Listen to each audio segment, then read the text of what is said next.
Olá! Como estão? Bem-vindos à Grifinória.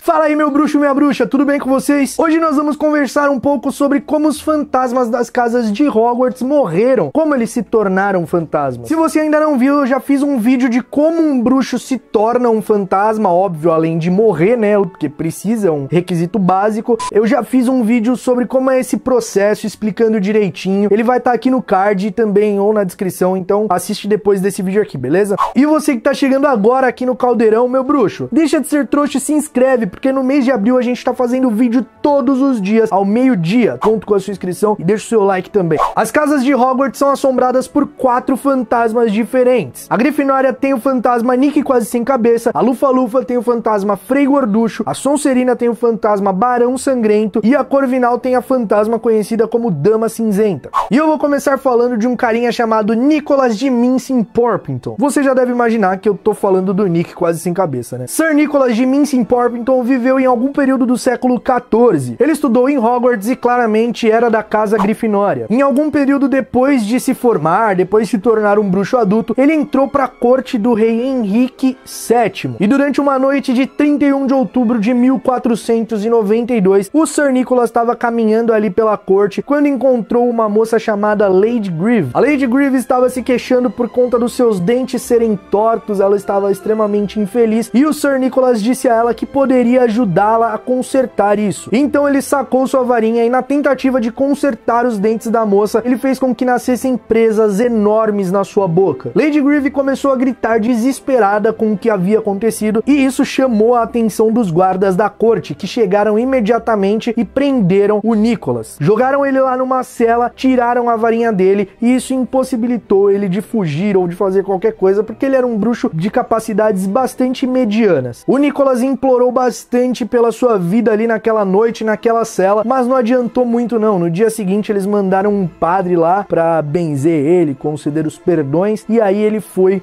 caminhando para a execução. Só existe um pequeno detalhe fundamental que fez com que a gente passasse a conhecer Nicholas de Mincing-Porpington como Nick quase sem cabeça. O carrasco que iria executá-lo não conseguiu amolar o machado que ele iria fazer o serviço, e o Nicholas levou nada mais nada menos do que 45 machadadas cegas em seu pescoço. É óbvio que ele deve ter sofrido muito e sentido muita dor ao morrer. Ele teve muito medo da morte, por isso se tornou um fantasma. Porém, quando ele morreu, a sua cabeça ainda estava presa ao seu pescoço por uma linha de pele, tendão e músculo. Então, por isso ele é conhecido como Nick quase sem cabeça. Uma história muito triste, pra falar a verdade, né? O cara só queria ajudar a moça a ficar com os dentes bonitos. Por isso que eu aconselho você, se você tem os dentes tortos, vá ao dentista. Ou você não arrume os dentes de ninguém. Você pode acabar quase sem cabeça. Falando agora de Frei Gorducho, o simpático fantasma da casa Lufa-Lufa. Como o próprio nome já diz, o Frei Gorducho era um frei. Ele era um homem religioso, um bruxo religioso. Só que os clérigos anciões começaram a desconfiar dele porque ele curava as pessoas de varíola com um pedaço de graveto. Que a gente sabe que não é bem um graveto, uma varinha, né? Mas a galera achava que era um graveto. E o Frei Gorducho também tinha a mania nada saudável de ficar tirando coelhos dentro de cálices de comunhão. Mano, Frei Gorducho, mano, na época que você viveu, você queria ficar fazendo parada de magia perto dos caras que caçava bruxo. Você sacaneou também, né, velho? Então, Frei Gorducho acaba sendo condenado à morte. A gente não sabe a forma que ele morreu, se foi na fogueira, como foi a execução dele, foi enforcado, mas de alguma dessas formas deve ter sido. Como eu disse, Frei Gorducho é um fantasma bastante amigável, bastante simpático e muito gentil, mas ele torce bastante para sua casa Lufa-Lufa e ele faz de tudo para ajudar os alunos de sua casa. A história do próximo fantasma vai fazer ligação automática com a história de outro fantasma que a gente vai citar aqui no vídeo, mas eu vou começar por ele, Barão Sangrento. O Barão Sangrento viveu na mesma época dos fundadores de Hogwarts, ele viveu ali na época medieval, ele estudou em Hogwarts, inclusive foi da casa Sonserina, e ele teve um romance com Helena Ravenclaw, a filha de Rowena Ravenclaw. Ele era extremamente apaixonado pela moça, porém ela não retribuía muito sentimento. Eles tiveram um namoro ali jovem, mas